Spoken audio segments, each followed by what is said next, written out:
दोस्तों, एक सोनम नाम की एक लड़की होती है जो कि महिला अधिकारी होती है और वो एक महाराष्ट्र के मुंबई शहर के थाने में एक एसओ के पद पर तैनात होती है। तभी वो अपने जो है स्टेशन से वो अपने घर के लिए निकलती है और निकलने के बाद जैसे ही वो वहाँ से निकलती है तो अपनी गाड़ी में बैठती है और रास्ते से जा रही होती है। तभी रास्ते में एक पब पब पड़ता है जहाँ पर शराब वगैरह पी जाती है। दोस्तों, फिर उसके बाद वो वहाँ पर जाती है और शराब वगैरह पीती है और उसको खूब ज़्यादा नशा हो जाता है। नशा होने के बाद वो अपनी गाड़ी में जो है बैठती है, लेकिन इस बार वो अपनी गाड़ी में बैठ कर के अपने घर की तरफ ना जा कर के वो सीधा पुलिस स्टेशन की तरफ आती है और आने के बाद वहाँ पर देखती है कि वहाँ पर कम से कम 2 से 3 पुलिस कांस्टेबल जो होते हैं मौजूद होते हैं। उसके बाद वो उन लोगों को आदेश देती है कि आप लोग घर पर चले जाइए। दोस्तों, उसके बाद वो सभी जो 3 कांस्टेबल होते हैं वो अपने जो है थानाध्यक्ष का जो एसओ होते हैं उनका जो है आदेश का पालन करते हुए वो लोग घर पर चले जाते हैं। और जाने के बाद दोस्तों, वो जो महिला का होती है एसओ, वो वहाँ पर अकेली रहती है और अकेली रहने के बाद काफ़ी ज़्यादा वो नशे में थी।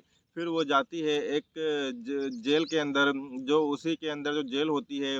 दोस्तों, उस जेल में एक ऐसा कैदी बंद था जिसका नाम नवनीत था और वो आज ही के दिन चोरी के जुर्म में जो है वो यहाँ पर लाया गया था और वो वहाँ पर बंद था।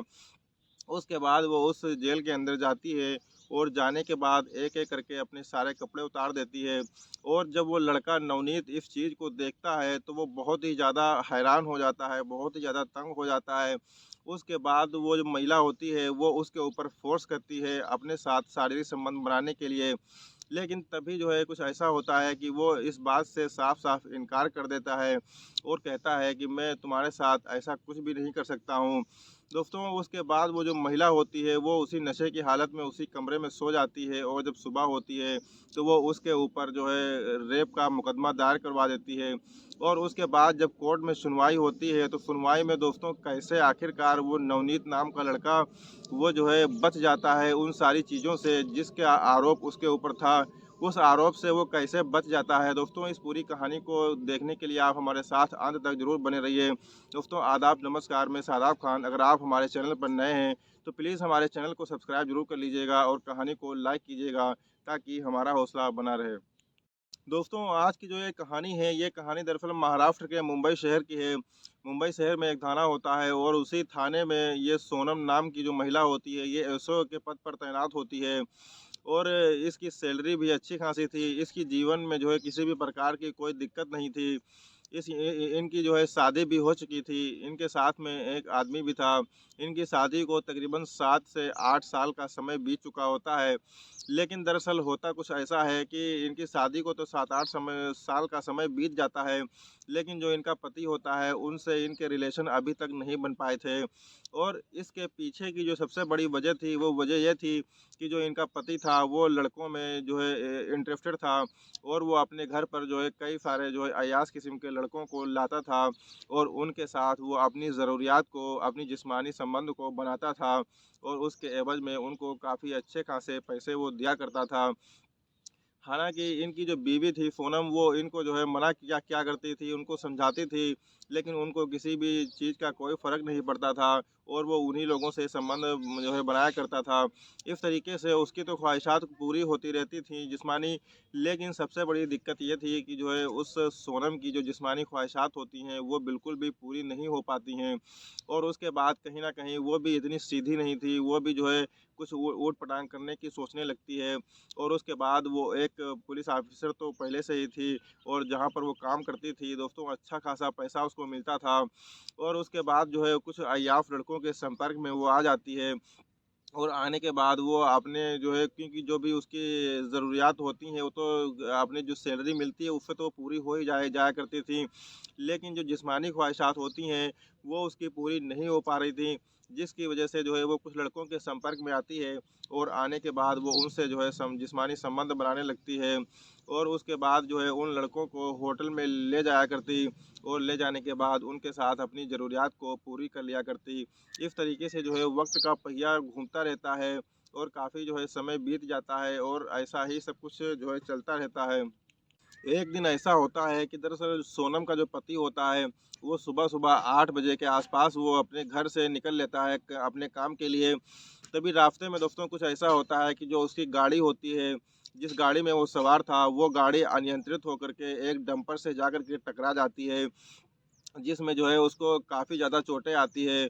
उसके बाद उसको जो है किसी दूसरे की सहायता से उसको एक हॉस्पिटल में एडमिट कराया जाता है और उसके बाद जैसे ही जानकारी सोनम को मिलती है, सोनम वहाँ पर जाती है और जाने के बाद उस हॉस्पिटल में उसका अच्छी तरीके से उपचार करवाती है। लेकिन दोस्तों कुछ समय वहाँ पर भर्ती रहने के बाद जो है उसका जो पति होता है वो इस दुनिया को अलविदा कह देता है और उसके बाद वो अपने पति का अंतिम संस्कार करती है। और अंतिम संस्कार करने के बाद कहीं न कहीं अपने घर में वो अब अकेली बची थी और घर उसको काटने को दौड़ता था। हालाँकि ज़्यादा प्रॉब्लम उसको नहीं थी, प्रॉब्लम इसलिए नहीं थी क्योंकि उसको अपने आदमी से कोई ज़्यादा इंटरेस्ट नहीं था क्योंकि आदमी उसके में इंटरेस्ट बिल्कुल भी नहीं रखता था। इसलिए ज़्यादा कोई दिक्कत नहीं थी। हालाँकि अब जो सोनम के जो माता-पिता थे, वो उससे कहने लगे थे कि बेटा अब आखिरकार ज़िंदगी बहुत बड़ी है और तुम जो है इतनी बड़ी ज़िंदगी अकेली कैसे बिताओगी? तो तुम एक काम करो और तुम जो है किसी दूसरे लड़के से शादी कर लो। लेकिन चूँकि उसकी जो भी जिस्मानी ख्वाहिशात थीं, वो सारी ख्वाहिशात उसकी पूरी हो रही थी, इसीलिए वो मना कर देती है और अपनी जो है ज़िंदगी को वो अकेले ही बिताना चाहती थी क्योंकि वो एक आज़ाद किस्म की महिला थी। और वो जब जिससे चाहे उससे वो संबंध बना लिया करती थी। इस तरीके से उसकी ख्वाहिशात पूरी हो रही थी, इसलिए जो है वो शादी करने से साफ-साफ इनकार कर देती है। दोस्तों तभी एक दिन ऐसा होता है कि रात के समय में वो अपने थाने पर बैठी होती है और उसके बाद उसकी छुट्टी का समय बिल्कुल नज़दीक आ जाता है और जब छुट्टी का समय उसका हो जाता है, तब वो अपनी जीप में बैठ कर के अपने घर के लिए निकलती है। तभी रास्ते में एक पब पड़ता है जहाँ पर शराब वग़ैरह पी जाती है दोस्तों।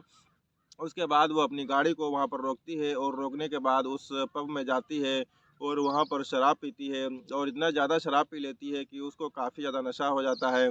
उसके बाद वो अपनी जीप में बैठती है, लेकिन जीप का जो ये रुख है, स्टीयरिंग है, उसको अपने घर की तरफ ना मोड़ कर के वो सीधा थाने थाने की तरफ मोड़ देती है और उसके बाद वो थाने आती है। थाने में देखती है कि 3 वहाँ पर कांस्टेबल मौजूद हैं, तो उनको वो आदेश देती है कि आप सभी लोग अपने घर चले जाएँ।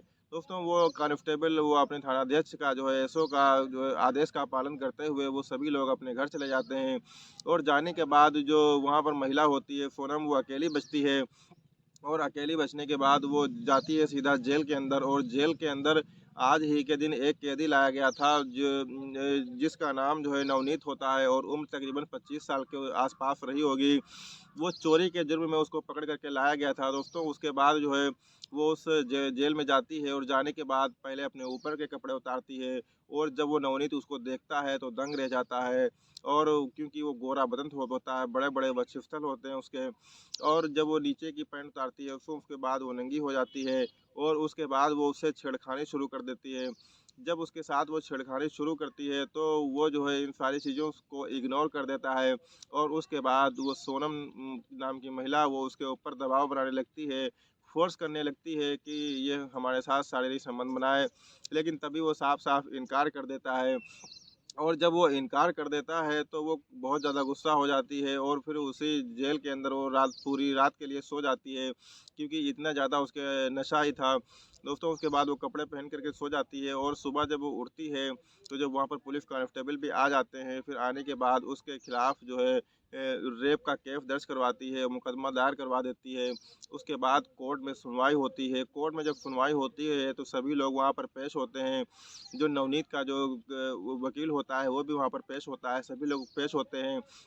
वहाँ पर वो महिला बताती है सोनम नाम की कि दरअसल इसने हमारे साथ उस रात जो है रेप किया था, हम नशे की हालत में थे तो इसने हमारे साथ रेप किया। तो वो अपनी सफाई में कहता है कि साहब हमने इसके साथ किसी भी प्रकार की कोई बदतमीज़ी, कोई रेप नहीं किया है, बल्कि इन्होंने खुद हमारे सामने जो है नग्न होकर के हमारे साथ छेड़खानी शुरू की और हमारे ऊपर फ़ोर्स किया, दबाव बनाया उससे संबंध बनाने के लिए। लेकिन हमने ऐसा करने से इनकार कर दिया, इसलिए ये हमारे ऊपर गलत इल्ज़ामात लगा रही हैं। तभी जज साहब उससे कहते हैं नवनीत से कि तुम्हारे पास कोई इसका सबूत है? तो वो कहता है कि नहीं हमारे पास तो इसका कोई सबूत नहीं है। तभी दोस्तों जो जो वकील होते हैं उसके नवनीत के तो वो उसके पिता को बुलाते हैं और पूरा बुलाने के बाद जो उसके पिताजी होते हैं वो एक ऐसा खुलासा करते हैं जिस खुलासे को सुन कर के कहीं न कहीं जज साहब भी सोच में पड़ जाते हैं, क्योंकि जो वो उसके जो पिता होते हैं वो खुलासा करते हैं कि दरअसल जन्म से ही हमारा बेटा वो जो है किन्नर है और वो किसी के साथ कोई भी संबंध, शारीरिक संबंध बना ही नहीं सकता है। उसके बाद जो जज साहब डॉक्टरों को बुलवाते हैं और डॉक्टरों से उसका परीक्षण करवाते हैं। जब डॉक्टर उसका परीक्षण करते हैं तो जांच रिपोर्ट में यही पाया जाता है कि दरअसल वो जन्म से ही किन्नर है। दोस्तों उसके बाद जो है उल्टा कार्रवाई उसी जो है महिला ऑफिसर के खिलाफ हो जाती है और उसके बाद उसको अपने पद से डिस्चार्ज कर दिया जाता है, डिसमिस कर दिया जाता है। और आज की तारीख में भी वो महिला ऑफिसर सोनम नाम की आज भी वो डिसमिस है। दोस्तों इस कहानी से जो है आपको क्या सबक मिला कि मतलब दूसरों को जो है फंसाने के चक्कर में कभी कभी वो कहावत कही जाती है कि दूसरों को दूसरों के लिए गड्ढा खोदने जब खोदो तो उसी में खुद गिर जाओ, वो वाला हाल है। दोस्तों इस कहानी से आपको क्या सीख मिली, इस कहानी के संबंध में जो भी चीज़ आपको समझ में आई हो वो कमेंट बॉक्स में ज़रूर लिखिएगा। दोस्तों मिलते हैं एक नए दिन एक नई कहानी के साथ, तब तक के लिए